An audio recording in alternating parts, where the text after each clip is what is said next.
Now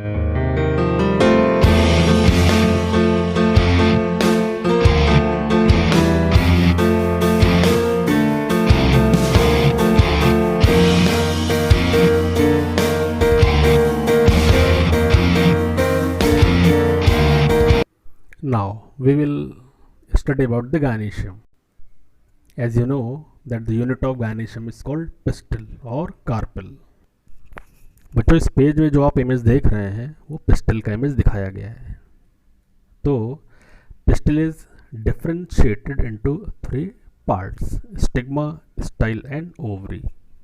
आप इस page में जो इमेज दिया हुआ है कैसे जानेंगे कि कौन सा स्टिग्मा है, कौन सा स्टाइल है और कौन सी ओवरी है. तो इमेज में ऊपर की तरफ जो 5 स्फेरिकल स्ट्रक्चर्स आपको काउंटिंग में दिखाई दे रहे हैं वो क्या है? स्टिग्मा. मिडिल में जो थ्रेड लाइक स्ट्रक्चर दिख रहा है वो स्टाइल है, और नीचे बेसल पार्ट में जो स्वेलिंग स्ट्रक्चर है उसकी नेमिंग ओवरी की गई है. अब गायनेशियम में जो कार्पेल होता है उसके कुछ इंपॉर्टेंट फीचर्स होते हैं. आपने 11th क्लास में पढ़ा था, अगर आपको याद आए तो कार्पेल में भी मोनोकार्पेलरी और मल्टीकार्पेलरी. ठीक है, अगर मोनोकार्पेलरी है तो ये हमेशा एपोकार्पस सिचुएशन को रिप्रेजेंट करता है, और अगर मल्टीकार्पेलरी है तो ये सिंकार्पस भी हो सकता है और एपोकार्पस भी हो सकता है.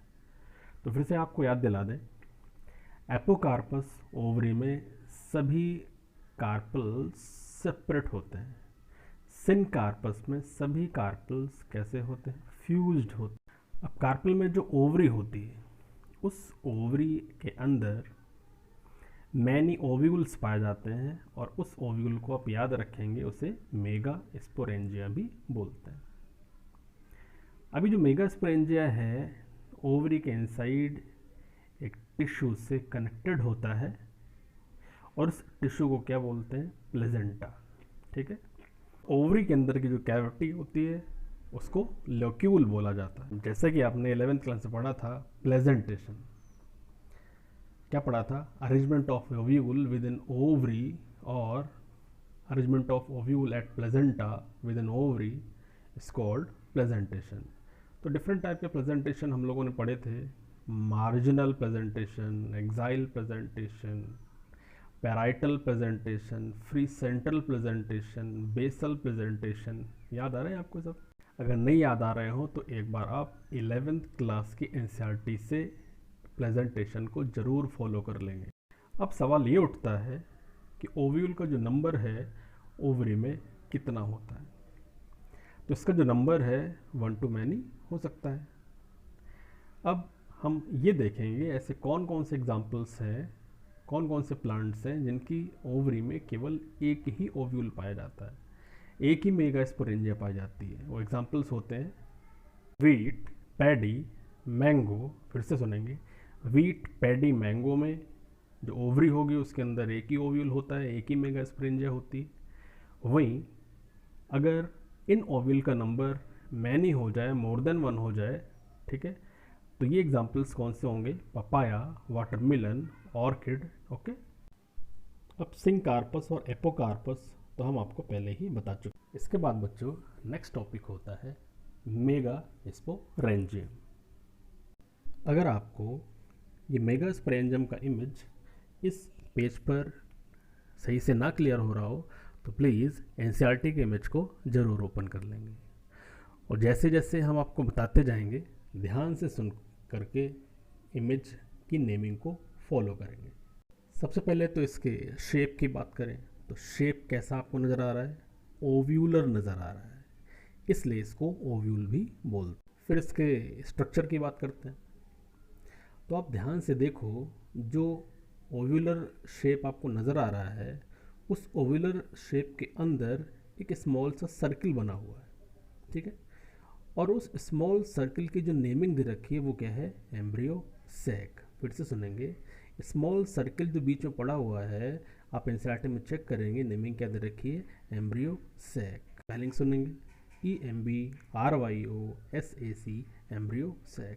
इस एम्ब्रियो सैक के अराउंड जो भी डॉटेड एरिया आपको दिख रहा है, ठीक है, वो डॉटेड एरिया एक मल्टी सेलुलर स्ट्रक्चर होता है जिसको बोलते हैं न्यूक्लियस, NUCELLUS, न्यूक्लियस।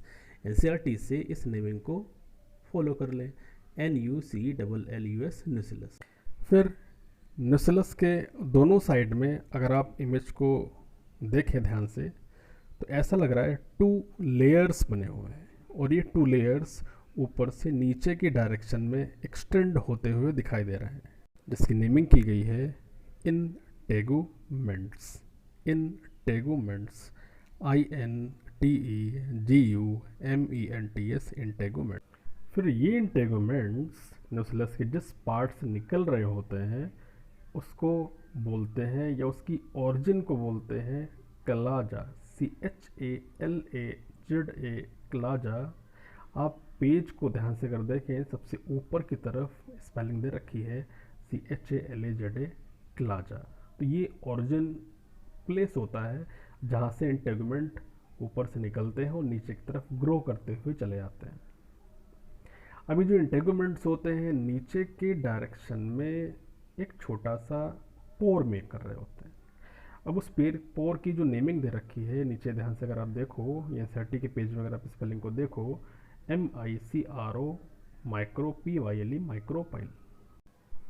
अब डिस्कस करते हैं न्यूक्लियस के विद इन जो एम्ब्रियो सैक पड़ा हुआ है। तो एम्ब्रियो सैक क्या होता है? वैसे तो इसे फीमेल गैमेटोफाइट बोलते हैं। अब इसके विद इन जो स्ट्रक्चर्स पड़े हुए हैं, इनकी नेमिंग की अगर हम लोग बात करते हैं तो NCERT पे आप ध्यान से देखेंगे। First of all, upper direction में ऊपर की दिशा में एंटीपोडल सेल्स की नेमिंग दी हुई है। इनका नंबर कितना होता है? 3। याद रखेंगे, एंटीपोडल सेल्स का नंबर होता है 3। फिर आप नीचे की तरफ आओगे उसी एम्ब्रियो सैक में, ठीक है, तो उस एम्ब्रियो सैक के विद नीचे की दिशा में 3 सेल्स आपको दिख रही होंगी। इन 3 सेल्स में 2 ऐसी सेल्स होती हैं जिनको सिनर्जिड सेल बोलते हैं, SYNERGID, सिनर्जिड सेल। वहीं पे जो सिंगल सेल होती है उन्हीं 2 सिनर्जिड्स के साथ, तो सिंगल सेल को बोलते हैं एग सेल, जो फीमेल गैमेट होता है। और सेंटर में, एम्ब्रियो सैक के सेंटर में जो नेमिंग दे रखी है वो क्या है? सेकेंडरी न्यूक्लियस, जहाँ पे 2 सेल्स का न्यूक्लियाई फ्यूज हो जाता है। वैसे तो इनको सेंट्रल सेल्स बोला जाता है। अब आते हैं इस ओवल के कुछ डिफरेंट स्ट्रक्चर की तरफ। तो आप इस पेज में अगर ध्यान से देखें तो माइक्रोपाइल के राइट हैंड साइड में एक नेमिंग दे रखी है फिनिकल। तो ये फिनिकल क्या होता है? इस फिनिकल को सिंपल लैंग्वेज में स्टॉक भी बोलते हैं, STALK, स्टॉक। इसी फिनिकल के हेल्प से ये मेगास्पोरेंजियम ओव्यूल कार्पेल के विद इन प्लेजेंटा से अटैच रहता है, ठीक है।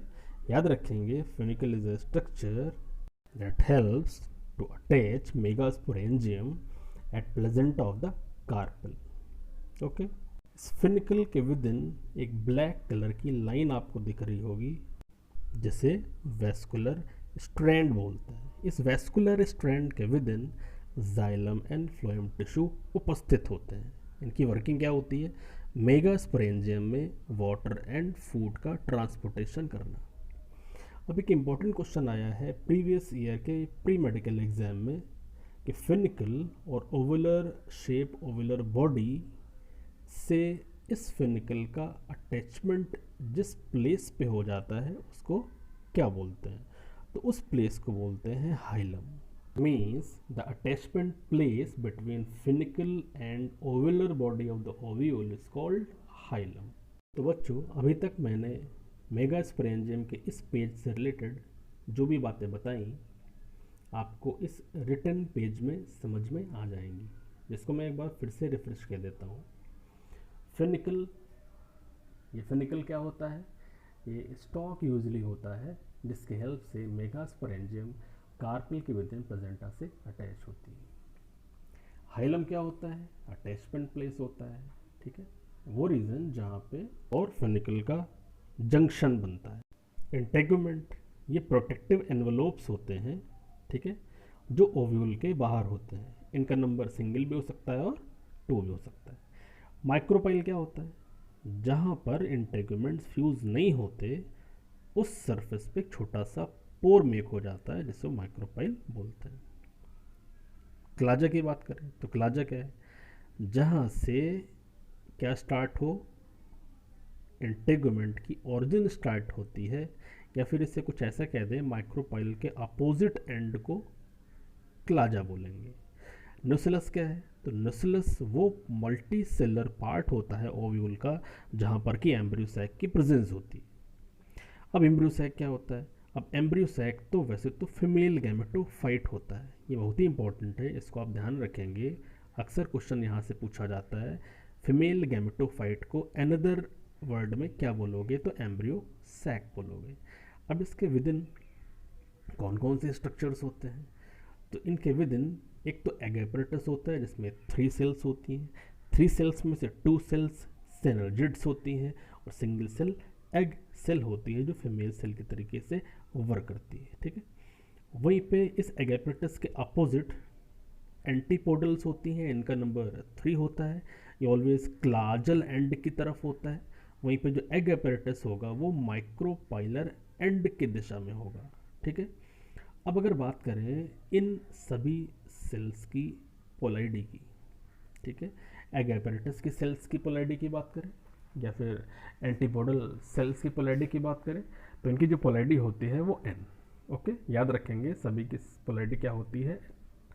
अब इस एम्ब्रियो सैक के मिडल में भी 2 सेल्स होती हैं जिन्हें सेंट्रल सेल्स बोला जाता है।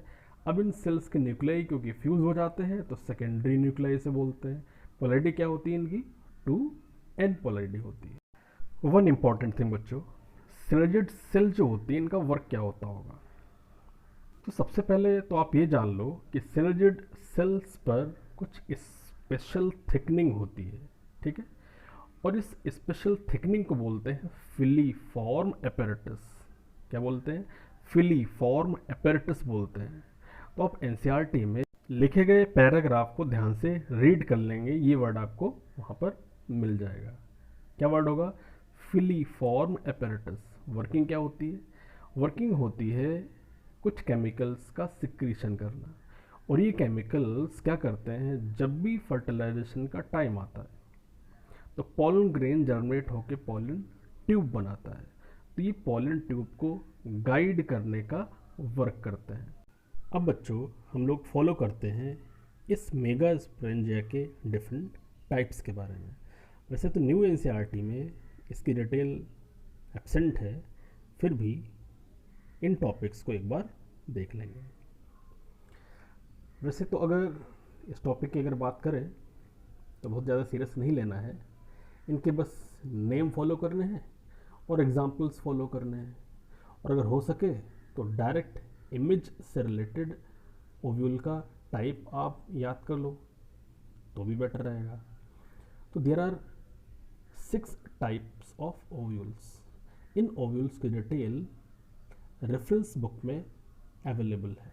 ठीक है, तो फर्स्ट ओव्यूल का टाइप होता है ऑर्थोट्रोपस, सेकंड होता है एनोट्रोपस, थर्ड होता है कैम्पाइलोट्रोपस, फोर्थ होता है हेमियोनोट्रोपस, फिफ्थ होता है एम्फियोट्रोपस, सिक्स्थ होता है सर्सिनोट्रोपस। फिर से एक बार सुनेंगे, there are 6 type of ovules, orthotropous, anatropous, campylotropous, hemitropous, amphitropous, सर्सिनोट्रोपस।